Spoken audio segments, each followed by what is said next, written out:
नमस्कार प्रिय भक्तगणों। कहते हैं जो भी व्यक्ति अपने जीवन में व्रत रखता है, जिसमें विशेष रूप से एकादशी व्रत रखता है और निरंतर ये व्रत रखता है, तो एकादशी का व्रत ही उसे देवलोक में स्थान दे सकता है, देवलोक देवता बना सकता है। सिर्फ एकादशी के व्रत की इतनी महिमा है। लेकिन आज के इस युग में रखने वाले रखते भी हैं और नहीं रखने वालों को कितना ही समझाओ, उन्हें समझ में नहीं आता है। ये भगवान को धन्यवाद कहने का एक बहुत छोटा सा बहुत सुंदर सा साधन है, जिसने तुम्हें यह जीवन दिया, जो सुंदरता दी, जो उत्कृष्टता दी, सब कुछ जो दिया है, हमें उसे इस एकादशी व्रत धन्यवाद तो देना ही चाहिए। यह हमारा और आपका परम कर्तव्य है। मैं ये बात इसलिए कह रहा हूं क्योंकि एकादशी व्रत जैसे आज भी हम लोग व्रत में इसका सबसे बड़ा दर्शन है कि हमारे शरीर को स्वस्थ करता है। अगर आप चाहते हैं कि आपके शरीर में कोई गंभीर बीमारी उन्नत ना हो, तो आपको एकादशी व्रत रखना चाहिए।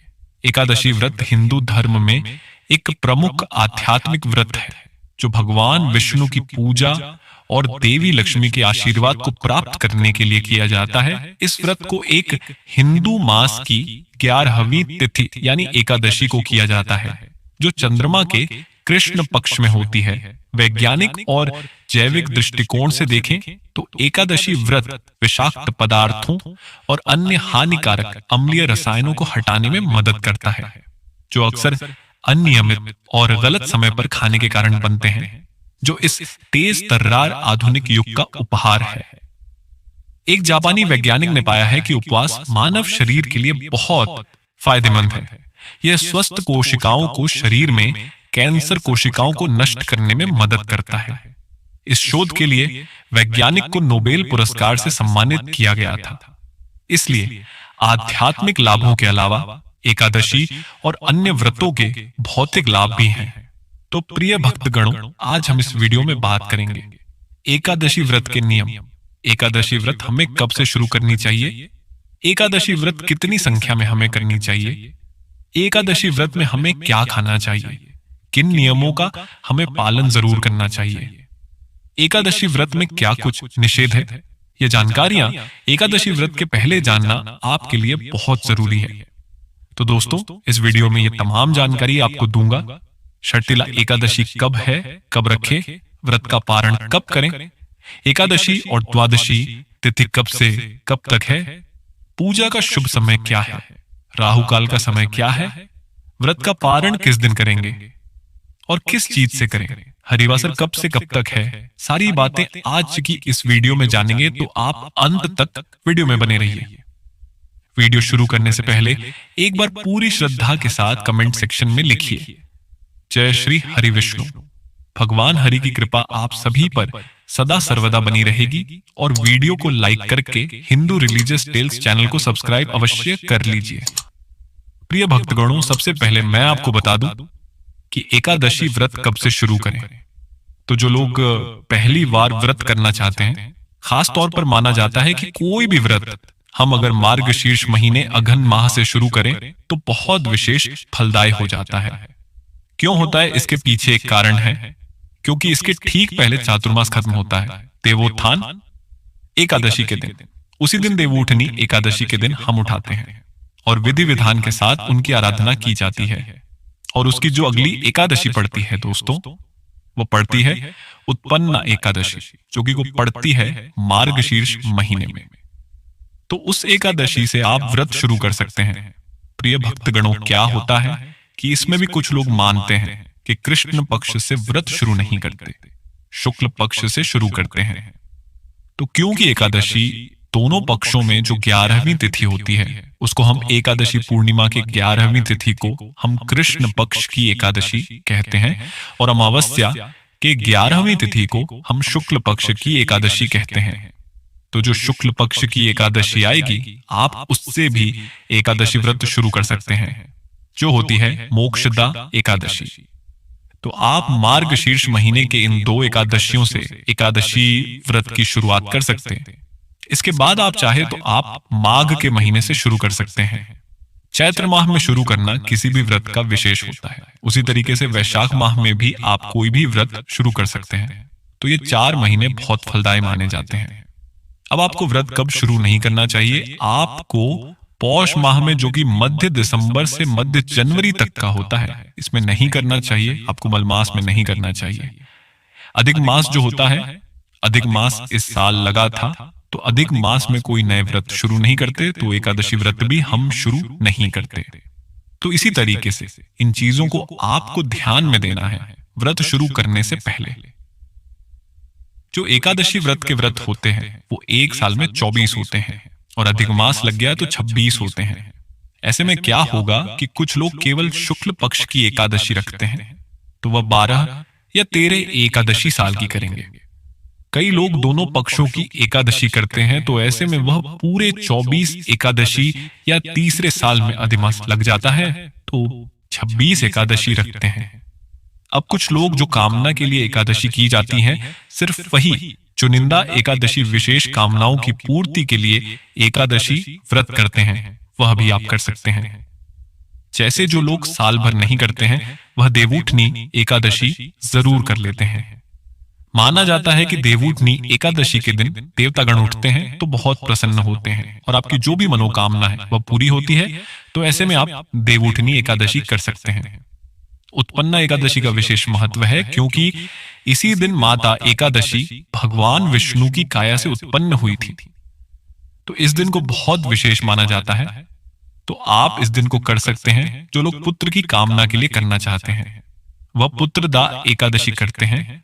जो लोग मोक्ष की कामना चाहते हैं, वह मोक्षदा एकादशी करते हैं। तो ऐसे ही विशेष कामनाओं के लिए भी आपको एकादशी व्रत या साल की एकादशी व्रत, जैसे मान लीजिए साल की 5 एकादशी करना चाहते हो, 9 करना चाहते हो, तो आप कर सकते हैं।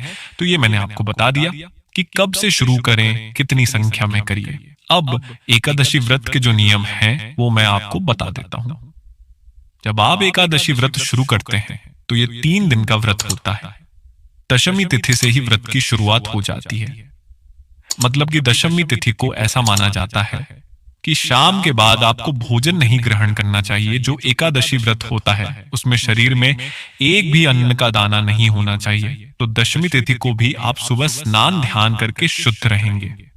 पूरे दिन आपको इस दिन भी किसी भी तरह का तामसिक भोजन, मतलब मांस, मदिरा, लहसुन, प्याज, इसका सेवन नहीं करना है। दशमी तिथि को एकादशी वाले दिन आप व्रत का संकल्प लेंगे। एकादशी का जो व्रत होता है वो आम तौर पर निर्जला होता है। लोग निर्जला व्रत करते हैं, लेकिन अगर शरीर साथ नहीं दे रहा है तो एक समय का भोजन, वो भी फलाहार का आप कर सकते हैं। उसमें कोई दिक्कत नहीं है बहुत लोगों की, क्योंकि अब परेशानी रहती कि एकादशी व्रत कर रहे हैं तो उनका स्वास्थ्य बिगड़ गया, तो वो फलाहार कर सकते हैं। आप इसमें चाय, जूस, इन सब चीजों का सेवन कर सकते हैं, इसमें कोई मनाही नहीं है। अन्न का एक दाना आपको नहीं लेना है। द्वादशी तिथि जो तीसरा दिन होता है, उसमें आपको विशेष जो पारण का मुहूर्त होता है, उसी मुहूर्त में आपको पारण करना चाहिए। और इस दिन भी आपको पूरी श्रद्धा के साथ व्रत रहना चाहिए। तो 3 दिवसीय व्रत होता है और कठिन है, क्योंकि श्रेष्ठ व्रत माना जाता है। तो नियमित भी इसके सबसे कठिन है, और ये नियम भी आपको अपनाना चाहिए। व्रत में क्या खाना चाहिए और क्या नहीं खाना चाहिए, ये बहुत महत्वपूर्ण है। तो ये मैं आपको जानकारी दे दूं। एकादशी व्रत मैंने अभी बताया कि अनाज का सेवन हम नहीं करते। कई व्रत में हम करते हैं, लेकिन एकादशी व्रत में हम नहीं लेते।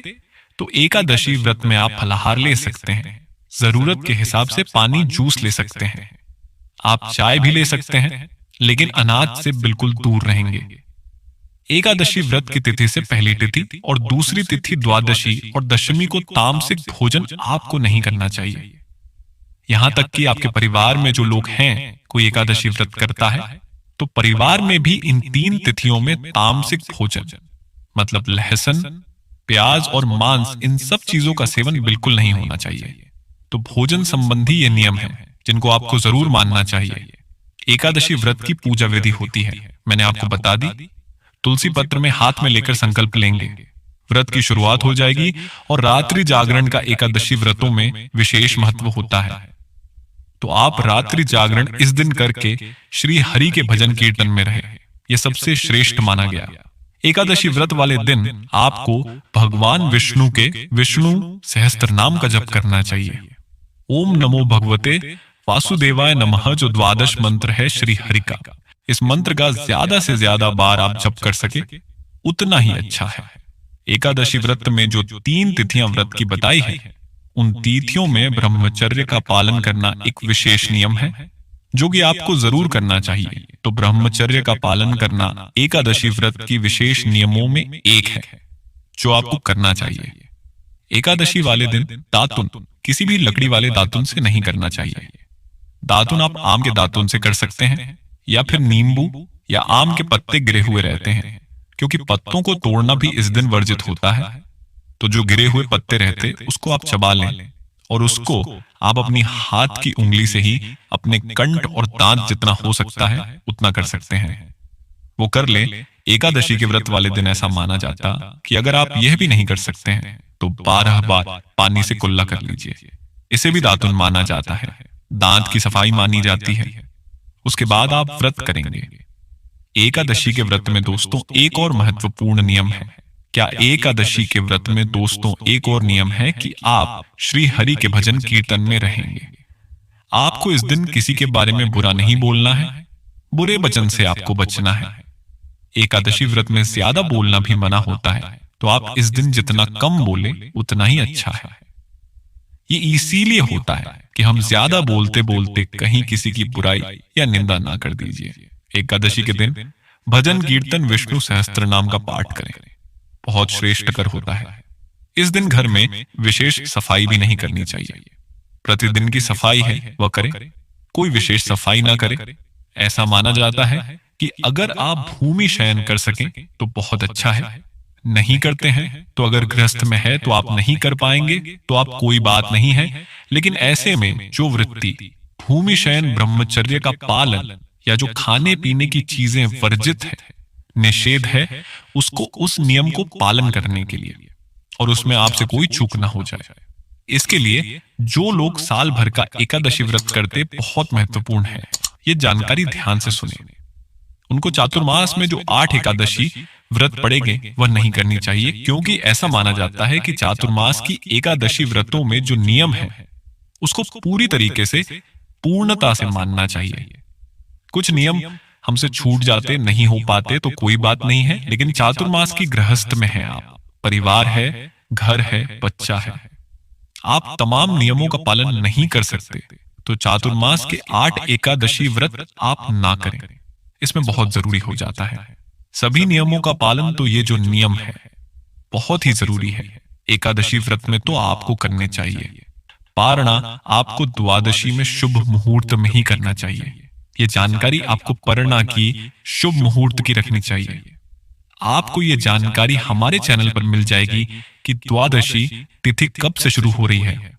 दोस्तों, एकादशी व्रत की तमाम नियमों में एक और नियम है जो कि हमें जरूर करना चाहिए, क्योंकि इस दिन हमने अनाज का त्याग किया है, तो जो अन्न हमने बचाया है उस अन्न के दान का बहुत महत्व है। एकादशी व्रत अगर आप करते हैं तो आप अनाज का दान किसी भी ब्राह्मण को जरूर करें। यह भी एकादशी व्रत के महत्वपूर्ण नियमों में एक नियम है कि आपको जरूर अपनाने चाहिए। दोस्तों, आइए अब जानते हैं षटतिला एकादशी कब है, शुभ मुहूर्त पारण का समय। लेकिन उससे पहले दोस्तों, आपसे निवेदन है कि अभी तक आपने वीडियो को लाइक नहीं किया है तो वीडियो को लाइक करके चैनल को सब्सक्राइब अवश्य कर दें, और हाँ, पास वाले पहले आइकन का बटन दबाना बिल्कुल भी ना भूलिए। हिंदू शास्त्रों के अनुसार भगवान श्री कृष्ण धर्मराज युधिष्ठिर को माघ मास के कृष्ण पक्ष की एकादशी का महात्म्य बताते हुए कहते हैं कि हे राजन, माघ मास के कृष्ण पक्ष की एकादशी षटतिला या पाप हारिणी के नाम से विख्यात है, जो सब पापों का नाश करने वाली है। इस दिन तिल से बने हुए व्यंजन या तिल से भरा हुआ पात्र दान करने से अनंत पुण्य की प्राप्ति होती है।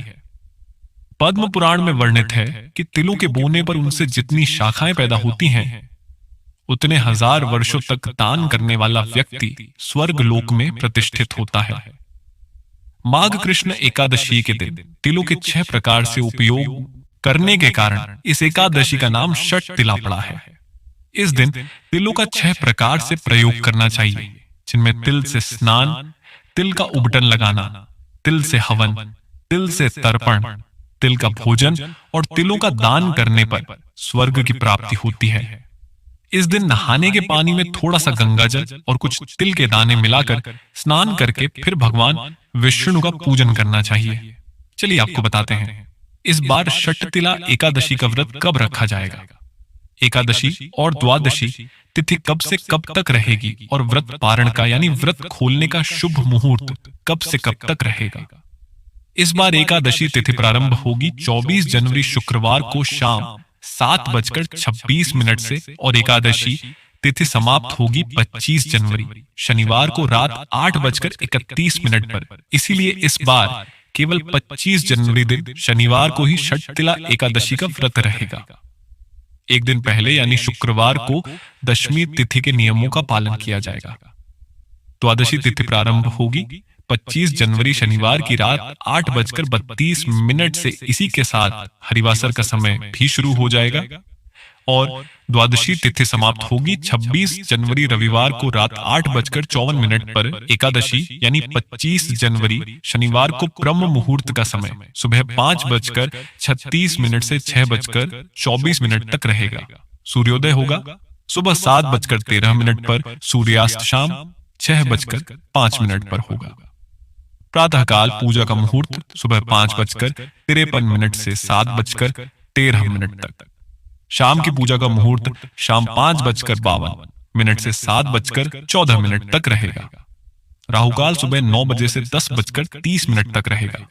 सुबह की पूजा जहां तक हो सके राहुकाल का समय शुरू होने से पहले तक कर लेनी चाहिए। द्वादशी तिथि यानी 26 जनवरी रविवार को सूर्योदय होगा सुबह 7:12 पर, सूर्यास्त शाम 6:06 पर। ब्रह्म मुहूर्त सुबह 5:36 से 6:24 तक। प्रातःकाल पूजा मुहूर्त सुबह 5:52 से 7:12 तक रहेगा। अभिजीत मुहूर्त दोपहर 12:17 से 1:01 तक रहेगा। राहुकाल शाम 4:30 से 6 बजे तक रहेगा। हरिवासर का समय समाप्त होगा 26 जनवरी रविवार को सुबह 2 बजे तक, यानी कि शनिवार की मध्य रात्रि का यह समय रहेगा। तो आप रविवार को शुभ मुहूर्त में व्रत का पारण करेंगे और व्रत पारण मुहूर्त रहेगा 26 जनवरी रविवार को सुबह 7:12 से लेकर 9:05 तक।